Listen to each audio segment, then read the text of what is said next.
Bonjour, ceci est la suite de la précédente vidéo sur la psychologie utile.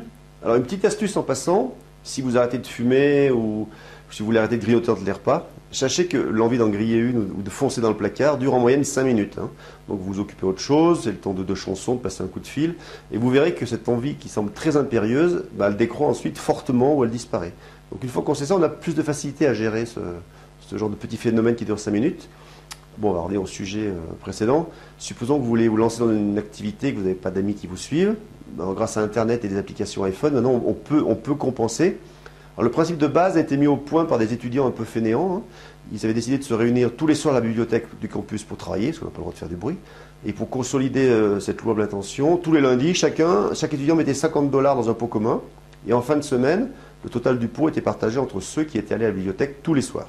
Donc les absentéistes, ça leur coûtait $50 et les assidus gagnaient un peu plus que leur mise initiale. Donc c'était assez sympa comme principe. Il y a différentes applications ou des systèmes de mail qui vous encouragent. Il y a aussi des communautés qui remplissent le même rôle. Alors, il y a une start-up américaine qui a repris l'idée des étudiants, ça s'appelle Gympact. Donc eux, ils vous engagez à aller régulièrement, régulièrement en salle de sport. Et si vous ne le faites pas, eh bien vous perdrez de l'argent, c'est le même principe, quoi. Il y a aussi Reebok, Adidas, Nike qui ont créé d'autres applications. Certains vous dénoncent à vos amis via les réseaux sociaux si vous ne tenez pas vos engagements. D'autres créent des communautés, des réseaux de coureurs pour se motiver, pour se comparer, etc.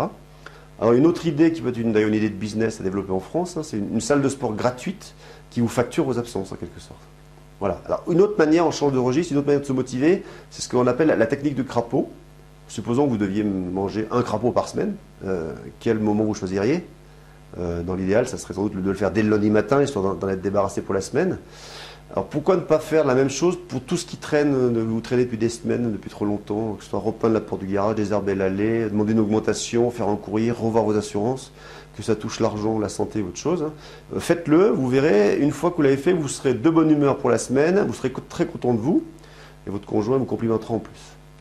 Voilà, on se retrouve très bientôt pour des vidéos concrètes sur le site lesambitieux.com.